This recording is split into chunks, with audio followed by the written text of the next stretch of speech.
Dor emocional dói? Causa dor física? Essa é uma questão muito discutida na neurociência, no mundo científico, né? A gente vê de todas as discussões, né? De todos os tipos. Tem as pessoas que vão defender, vão falar que sim, vão falar que não, enfim, isso não importa. O que importa aqui é a gente entender, independente da gente ter uma dor física, uma dor emocional, a dor emocional causa dor física, a dor física ser por causa da dor emocional, não importa. O que importa é a gente buscar um caminho de cura. Porque o mais importante é a gente ter saúde, a gente estar bem. Porque quando a gente está bem, a gente está disposto, né, a gente está realmente bem, a gente contribui. Porque o maior papel que a gente tem na nossa vida é sobre contribuir, né? O que a gente faz é sempre para alguma coisa, sempre para o outro. E é óbvio que, consequentemente, quando a gente está fazendo algo para o outro, a gente está fazendo por nós também. Então é sobre isso a vida. Então não importa a questão aqui para mim, na minha opinião, não importa se dor física, emocional, se dói no físico, não importa. O que é importante é a gente buscar o caminho de cura. Então a primeira coisa para isso é a gente entender o que é a dor. Independente dela ser física ou emocional, da onde ela vem.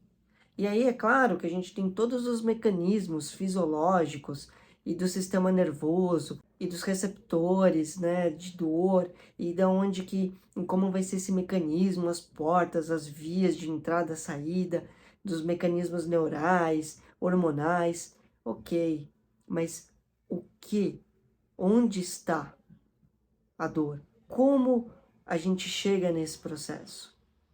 E aí a gente chega nesse processo, pessoal, baseado na nossa biologia, baseado no entendimento de como o nosso organismo funciona. E basicamente, o que que é esse processo de dor? É uma adaptação.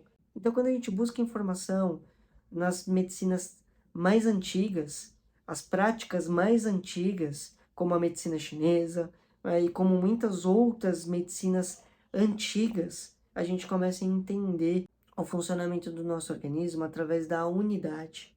Então, quando a gente começa a entender a unidade, o físico, o psíquico, o emocional, o espiritual, isso tudo junto, a gente começa a entender a doença, a dor, o que for.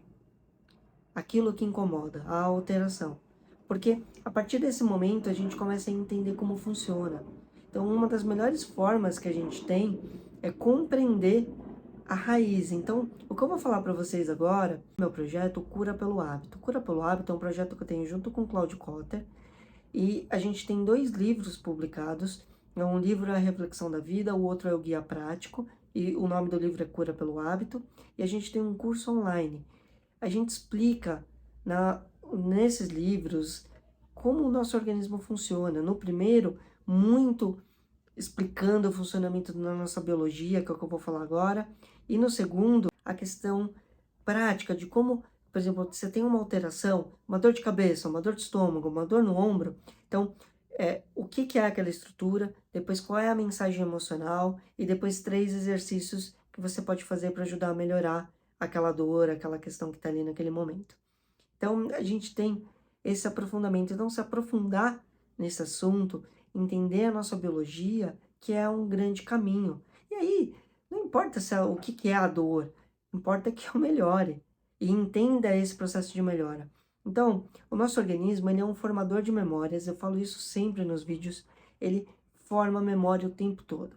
As memórias que a gente consegue acessar são as subconscientes. As memórias que a gente não acessa são as inconscientes. Não acessa por vontade própria, porque no nosso organismo está atuante. Quem organiza isso tudo, acessando todas essas memórias que estão no corpo como um todo e para trazer função, vai ser o nosso cérebro emocional, que é o cérebro límbico, e as estruturas que compõem esse cérebro. E depois, o cérebro córtex cerebral, que é o cognitivo, que é o racional, vai tomando consciência, vai entendendo o que está acontecendo e trazendo uma forma inteligente de se realizar, de fazer a questão. Mas, a princípio, todo o processo vai acontecer no cérebro límbico, que é inconsciente para trazer função. E esse cérebro ele é atemporal. Então, para ele não importa o tempo, para ele não importa quando está acontecendo, se existe tempo, para ele é agora, agora, agora. E a gente vai formando memórias. Essas memórias, elas vão se formando como? Então, o organismo produz uma molécula de peptídeo, que é uma molécula estruturada, e quando tem a emoção associada é o ópio, o opioide. E aí se associa a memória, né? Se associa esse peptídeo. Isso é chamado de molécula de emoção, estudado pela Candice Cipert, que ela tem um livro chamado Moléculas de Emoção. Ela estudou e mapeou que todas as células praticamente do corpo têm receptores de memória, e as memórias são um peptídeo com opioide. E aí o que acontece? Quando esse peptídeo se acopla na memória, no receptor de memória da célula, a célula vai responder diretamente àquela memória. Quando é só o peptídeo, tá tudo bem porque ela é neutra. Mas quando a gente tem uma emoção associada a essa memória, aí existe um impacto. Se a emoção é boa, a cadeia de DNA fica super alongada, fica na melhor expressão que ela poderia ter, e a membrana da célula vai receber os estímulos e dar o comando para o DNA reproduzir o que é necessário para o organismo, e a gente vai ter nossa melhor função metabólica, fisiológica. Então, se nutram de momentos bons, de emoções boas, criem isso no dia a dia de vocês, porque isso é extremamente saudável. Mas, quando a emoção ela é entendida como ruim ou desconfortável e ela se acopla nessa memória, então tristeza, raiva, ressentimento, frustração, medo, culpa e muitas outras, o que vai acontecer? Aquilo é uma ameaça para a célula. E por ser uma ameaça, o que vai acontecer? A célula entra em reação de proteção. A cadeia de DNA fica contraída. E aí, o metabolismo fica comprometido. Mais ou menos 90% do nosso DNA atua no metabolismo. E com a molécula contraída, né, o DNA contraído, muitas funções metabólicas elas não vão acontecer de maneira adequada. E isso vai acarretar em adaptação. Tudo isso que eu estou falando para vocês tem no livro Cura pelo Hábito, uma reflexão da vida.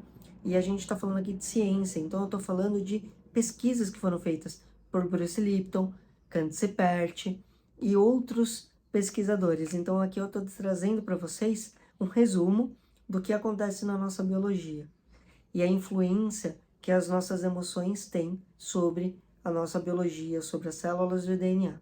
Então, quando a gente tem uma emoção, então, tem uma memória, e essa memória está associada a uma emoção ruim, para a célula aquilo é um ataque, é uma ameaça, aquilo vai causar reação de proteção. Como o acesso, o nosso cérebro límbico, que acessa essas memórias, é atemporal, para ele não importa quando aconteceu. Então, pode ser na barriga da mãe, com 5 anos, 10 anos, 15 anos, 20 anos, não importa. Essas memórias vão se acumulando. E conforme elas vão se acumulando, o organismo vai se adaptando, se adaptando. E até o ponto que chega essa somatória de adaptações vai gerar adaptações mais macro. E essas adaptações macros vão aparecer como doenças, dores físicas, emocionais, são as adaptações, problemas relacionais, alterações comportamentais, o que a gente atrai no campo. Então a gente tem um campo eletromagnético também estudado pelo Instituto HeartMath, que estuda também a influência das emoções no DNA, estuda esse campo eletromagnético, que é o que a força da atração, o que a gente atrai na nossa vida. Então o que está no nosso inconsciente vibra, frequencia, e a gente expande isso para o campo. E a gente atrai exatamente o que a gente está vibrando. Então, todo esse processo está tudo conectado, e isso vai acontecendo no nosso dia a dia. Então, essas adaptações vão gerando uma série de alterações na nossa vida. Mas o que eu quero dizer com esse vídeo, o que eu quis trazer aqui, o que não importa é essa discussão. A discussão se dói, se não dói, não importa. O que importa é o que a gente sente. Se eu me sinto mal, se eu tenho dor, e se essa dor é emocional, dor física, não importa. Se algo me incomoda, eu preciso olhar para isso. E olhar para isso significa explorar as memórias do inconsciente. Então a gente tem que se utilizar do que a gente tem disponível. Tanto das medicinas que atuam na parte física, quanto nas medicinas que atuam na parte emocional e inconsciente. Então a gente tem as técnicas integrativas, as abordagens integrativas que atuam muito bem no inconsciente. E a gente tem as abordagens psicológicas e as abordagens físicas que vão atuar também para ajudar o nosso estado consciente, racional e o nosso estado físico. Então a gente tem, pessoal, muitas e muitas técnicas disponíveis.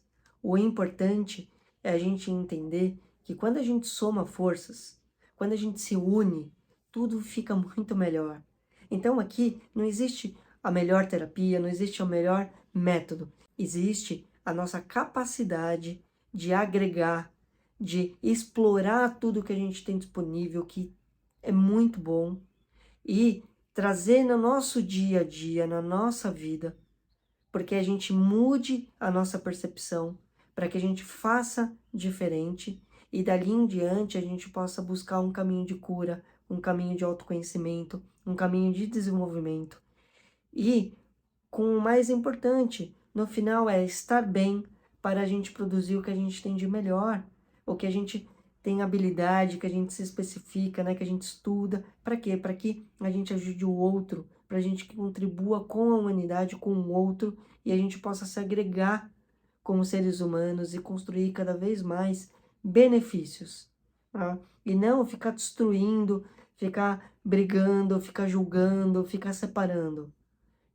Vamos agregar na nossa vida, vamos trazer o amor, vamos trazer a consciência, a paz, o movimento, a leveza, a alegria, para que a gente possa, assim, contribuir cada vez mais, tanto com nós mesmos, quanto com os outros. É isso, pessoal, até mais.